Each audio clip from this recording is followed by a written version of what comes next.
Hello everyone, আশা করি তোমরা সবাই ভালো আছো। আমিও মোটামুটি আছি। অনেক দিন হলো তোমাদের সাথে আমার কোনো কথা হয়নি। সব কথাই বলবো তোমাদের সাথে, শেষ পর্যন্ত আমার সাথে তোমাদের থাকার অনুরোধ করছি। আমাদের হাতের 5টা আঙুল যেমন সমান না, তেমনি সকল মানুষ সমান হয় না। তাই সকলকে নিয়ে চলাও সম্ভব নয়। যে যেখানে আছি সবাই ভালো থাকুক এই কামনা করি। আমি আমার পছন্দ মতো ভিডিও রিল পোস্ট করে থাকি, এটা আমার ভালো লাগা। এতে আমি আনন্দে ও ভালো থাকি। আমাকে কেউ নিন্দা করে কি না আমি জানি না, নিন্দনীয় কাজ করি না। আড়ালে কিছু নিন্দুক থাকতেই পারে, তা নিয়ে আমার মাথা ব্যথা নেই। নিজের কাছে নিজে স্বচ্ছ। আমি নানা ধরনের খাবারের পোস্ট করি এবং নিজে সেজেগুজে রিলস বানাই।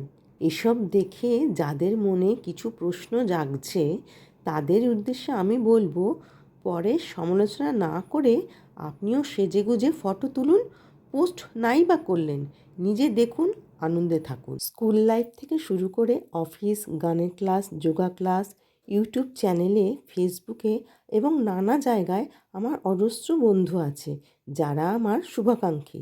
প্রতিদিন আমার এক বন্ধু সকালে শুভেচ্ছা জানিয়ে লেখে, বন্ধু তুমি ভালো থেকো, তুমি তোমার সর্বাঙ্গীন মঙ্গল কামনায় ভালো থেকো এই জীবনে। এই সকালবেলায় অফুরান ভালোবাসায় ভালো থেকো তুমি তোমার জীবনে। আমার এই বন্ধুকে আমি প্রতিদিন সুপ্রভাতের শুভেচ্ছা না জানালেও আমার বন্ধু প্রতিদিন আমাকে সুপ্রভাতের শুভেচ্ছা জানায়। আমার এই আনন্দ তোমাদের সবার সাথে আমি শেয়ার করে নিলাম। প্রথমেই তোমাদের বলেছি আমি মোটামুটি ভালো আছি, তার কারণ কদিন আমি ভাইরাল ফিভারে ভুগলাম। আজ অনেকটাই ভালো আছি। পরিবারে কারোর শরীর খারাপ থাকলে খাওয়া দাওয়া কোনো কাজ কিছুতেই মন লাগে না। তাই আমার পরিবারের একজন খুব অসুস্থ থাকায় তোমাদের সাথে কথা বলতে আসতে পারিনি। আশা করি তোমাদের শুভকামনায় উনি সুস্থ হয়ে উঠবেন। ভালো লাগলে সাবস্ক্রাইব করতে ভুলবেন না।